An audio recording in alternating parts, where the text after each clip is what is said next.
Welcome everybody to the Mindset Shift session with me, Mona Lisa. And today I want to talk to you a little bit about my journey, and I want to share some of the things that a lot of you know about me and a lot of you don't know about me. First of all, back in August of 2012, my daughter, who is now 24 years old, was incarcerated at the age of 18.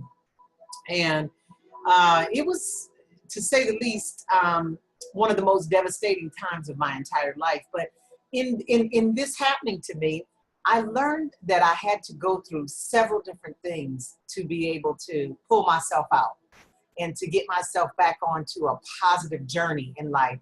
And as I've learned these things, I've decided to create what I call mind shift sessions with Mona Lisa, because it was in shifting my own mind that I was able to take myself to another place and space in my journey.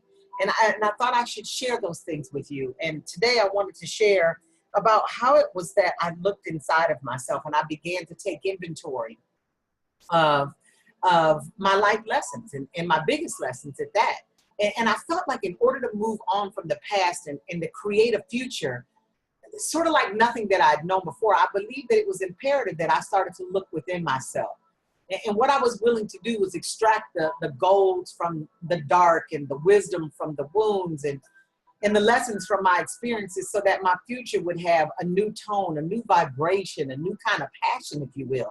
And what I was doing was trying not to necessarily relive my past, but I was trying to create a future that was twice as good, twice as yummy, and basically taking from my old shriveled grape world and putting it into a luscious grapevine is what I like to call it. So I started asking myself these questions and doing what I call taking inventory and examining my hard lessons. And maybe they're not so hard for you, but they were hard for me. And from my past, if I can be completely honest with you, my life was different. My life was beautiful. It was filled with wonder. It was filled with chaos. It was filled with doubt. It was filled with fear. It was filled with happiness. It was filled with all kinds of ups and downs. And so as I began to take inventory of my life, I started, getting to a place where I came out of denial from some of my really tough lessons. And I began to see the universe sort of for what it is. And I started asking myself, how can I grow up and become the magnificent adult that I want to be, even though I'm a grown woman? And how can I not live in denial anymore, but deliver myself into an experience that I needed? So again, I started taking inventory of my life lessons. And I started moving away from denying and resisting and hiding from things. I said to myself, I'm no longer going to protect, defend, or hide anything. And I started asking myself, well, what possibilities from this could arise if I finally stepped out of denial and stepped into the raw truth? And quite frankly, I came up with 8 of my top lessons that I want to share with you. And before we're all finished, I'd like for you to make your own list. And you're always welcome to borrow mine if they resonate with you. Like, for instance, one of my lessons was learning to protect myself. In having a daughter that's incarcerated, I needed to know and realize that just because I want the best for others doesn't mean that they want the best for me. It was a rude awakening to realize that I needed to be responsible for deeply caring for myself. And I needed to ask myself on a consistent basis, what do I need to put in place to protect myself? Do I need to protect myself in the job and relationships and contractual agreements and situations, and etc.?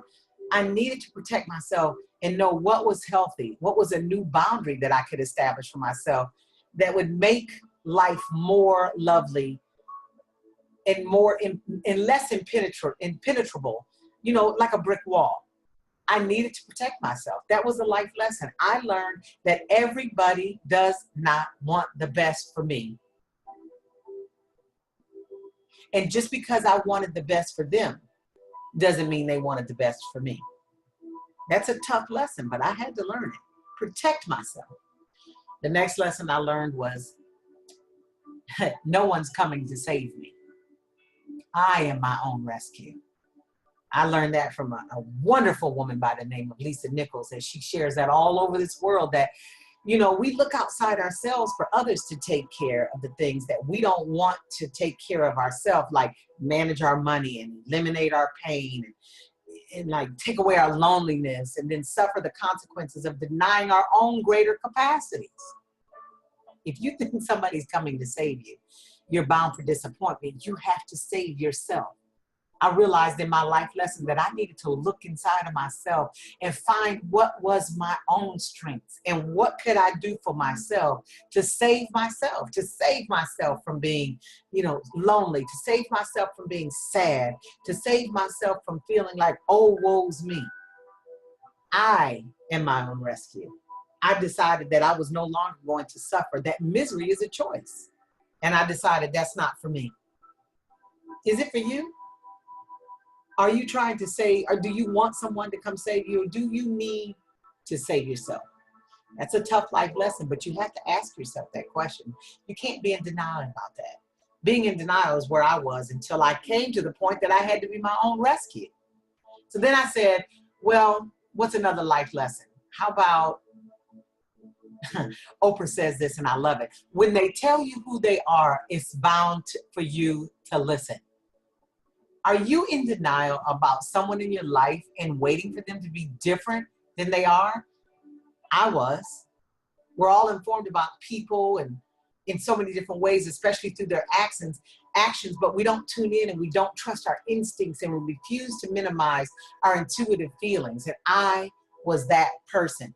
I was ignoring my intuition on every level when it was clearly screaming to me, this person cannot be trusted, this person is not on your side, or this person can be trusted, this person has your back, this person is good for you.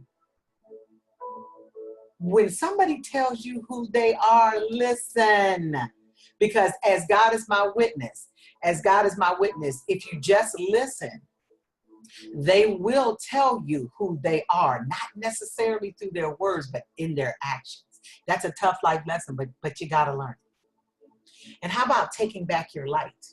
That's another one of my lessons. I learned to know that when I'm in awe of somebody else's greatness, I'm really kind of seeing myself.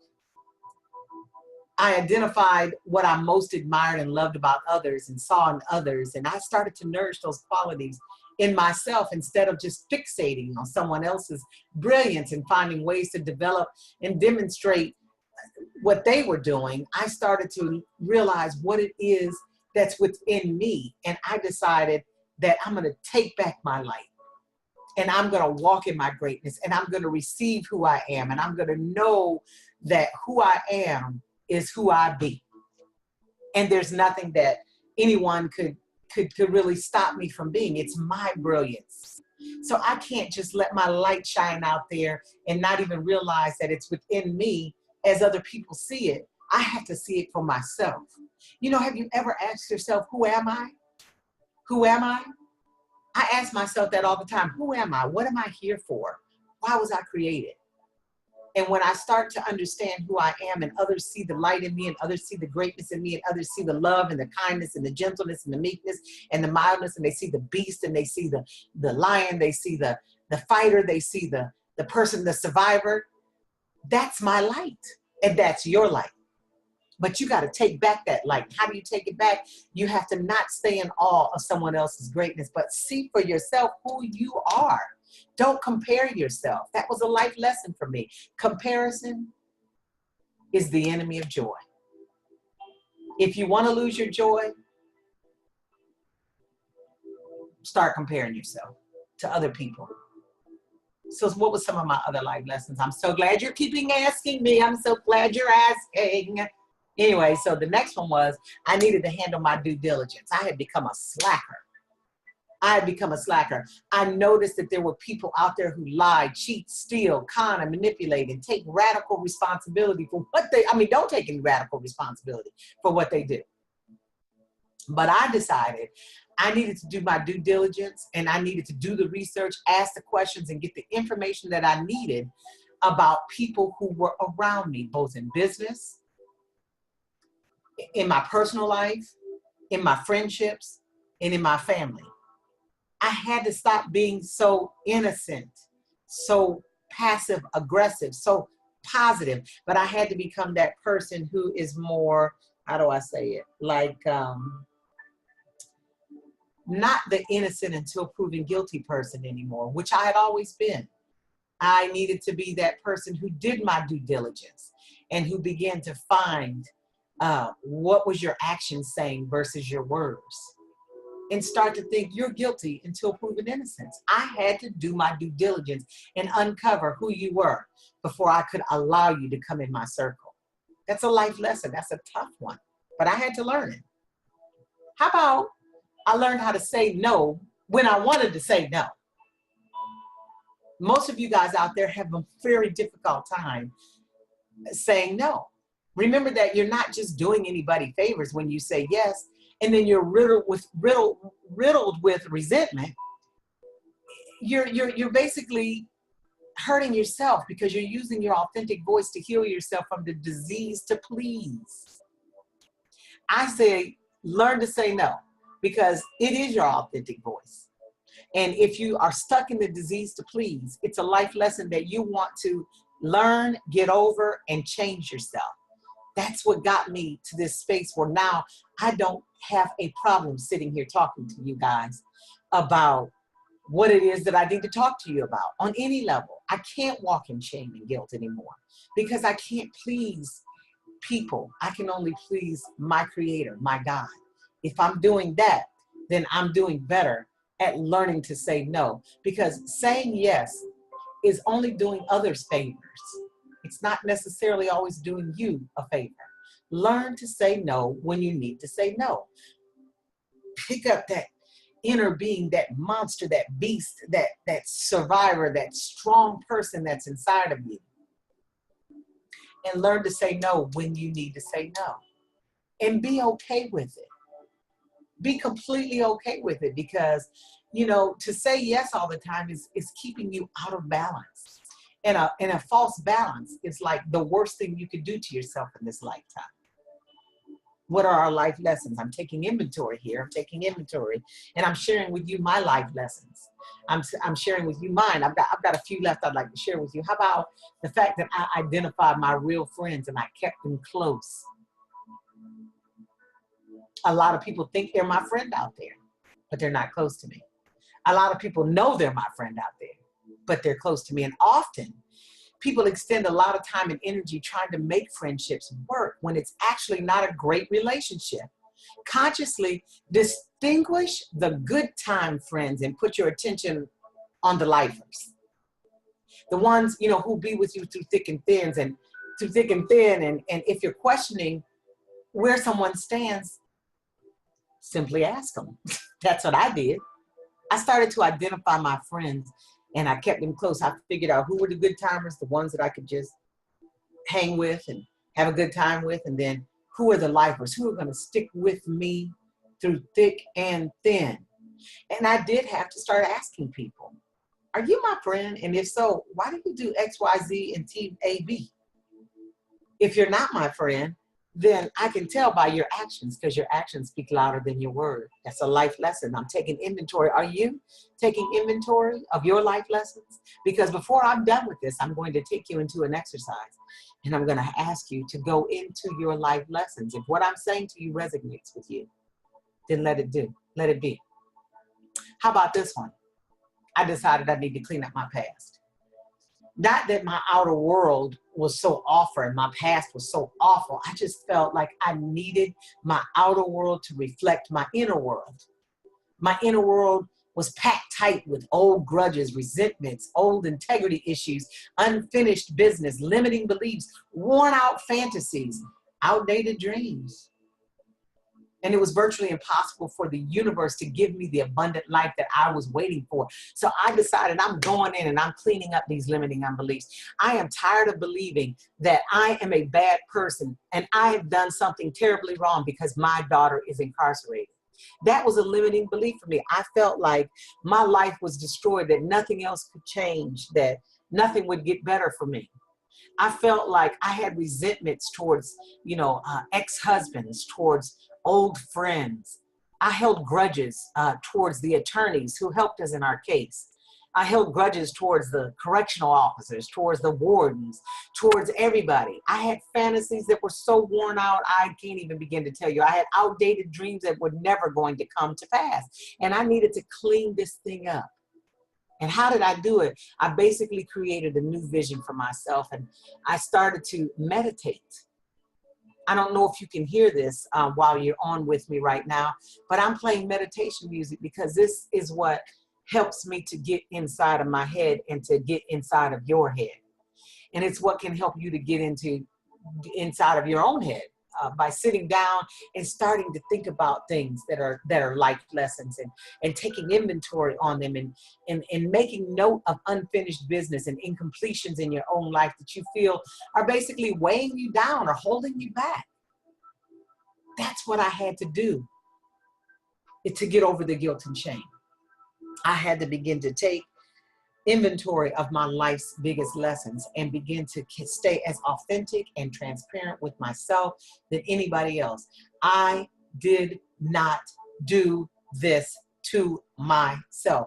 It is not my fault that my daughter is incarcerated. I do take, some responsibility without a doubt, because she is my child. And I will say that one of my last life lessons is that I gave my daughter everything she wanted and more. I fixed every problem, and I was an enabler. I made her a privileged and empowered child that could have everything that she wanted whenever she wanted without having to really work for it or deep dive into what she needed to get for herself. That, for me, my friends, was my one and only massive mistake that if I could take back, I would. But the reality is I thought I was doing the best that I could do, just like you think you're doing the best that you could do, or maybe you don't think you're doing the best that you can do, and maybe you have a life riddled of chaos, of mistakes, or even, multiple people who have gone to prison in your family. Maybe you've even been in prison, and maybe you feel like this is a vicious cycle that just won't stop, and now your loved ones, your family, your children, for God's sake, are now incarcerated. And what I want you to do is I want you to reach deep down inside of yourself, and I want you to ask yourself, how can I take inventory of my life lessons, and how can I make a list of these things and make a commitment to take some type of action over the next few days, and generate some movement with each item. This could be making a phone call, this could be sending an email, this could be gathering information online, and even if you write out your action steps about what are your life lessons, I think you will start to uncover some of the things that you need to uncover in order to get yourself out of the funk, in order to get yourself to the next space in your journey. Taking inventory sometime of our life is the most challenging thing you could ever do, but it is a lesson, and it's not unusual to have feelings of overwhelm when you're doing this, and anger and passivity is what I like to say, and even passionate self-determination will arise. But one of the things I want you to know is, as these feelings come, I want you to allow them to fuel you, to get the most emotional and spiritual work out of what you're doing. A lot of people say, well, Mona, are you some sort of believer in a higher power? And that answer is absolutely yes. I believe that there is a God. And I believe that, in my case, Christianity is my God. But I do believe that there is God in all things, that God is in all religions, and that there is some good and some bad and some right and some wrong in all. Because I do not believe that you can combine God into one book and say that that is all he is. But I do believe that that book is a great starting point. And so I can't stand here and be ashamed, that I am a believer of God, because God is the one that I turn to when I have nowhere else to turn. And I'm digging deep, so I'm asking you, dig deep with me, my friends. Dig as deep as you can get inside of yourself, and know that you know that you know that you know that you're not going to be embarrassed or ashamed of your life lessons, and that you're going to write them down over the next few days. You're going to think about, what it is that has taught you the things that you know. and make that your strength. Let that be your fuel. Let that be the thing that gets you beyond all that has challenged you, that has made you drop off, forget about people, go into hiding, feel bitter, feel resentment. Any of the things that you felt, release it now. Let it go. And that's it, my friends. That's all I'm going to say to you today. I want you to share this. I want you to remember that I am here for you. Share this with your friends. Share it on your YouTube stations, your Facebooks, your social media, everything that you have. Share this video, especially if you know someone who has a loved one who's incarcerated. And even if there's someone that's out there that you know for a fact that needs to take inventory of their life lessons so that they can make a massive change in their life and that they can get what I call a release that can make them move to the next phase of their journey. Share this video with them. I'm Mona Lisa. If you're interested in booking me, go to bookmonalisa.com. If you want me to come speak at your event, your private function, or even if you want to talk to me personally, bookmonalisa.com. Or if you have a loved one who's incarcerated, visit our website, pwicus.org. That's Parents with Incarcerated Children US.org. pwicus.org. There you're going to find all kinds of resources. You can type your zip code in, and you can find different resources that can help you find mental therapy, emotional help, food, reentry programs, financial programs, all types of programs. We become the loop, the link that points you to what you need, because as I was out there trying to find it, I created this. If your zip code's not on there, let me know. Type it in there and we will start to find it for you. If you want to download my free ebook because you need to know and have some tips for the journey, go to mytipsforthejourney.com. mytipsforthejourney.com and download that. In the meantime, and in between time, remember to enjoy life, because misery is a choice. And I love you. I'm your sister in this journey, and I'll be with you all the way to the end. Whether you are anonymous, whether you're showing your face, saying your name, or staying in hiding, I'm still going to be there with you, and I'm going to be the one to help you come out of this funk, to help you come out and see the other side of this journey. Because just because your kid is incarcerated or your family member is incarcerated, that does not mean that life is over. It just means that we are now living a new trajectory of life, and we just need to have new patterns, new things that we do in this life, and just new all the way around, because it is a new lifestyle for us. But we are not incarcerated living in this free world. We will be free so that we can pull our family members with us back into a space of freedom, because one day they will be out. And for those of you who have lifers that are in, I'm here to make you stronger, because you will be the one that will need to be strong to pull your loved one through to the end. Okay? Until we talk again, you enjoy life and you take care. God bless you.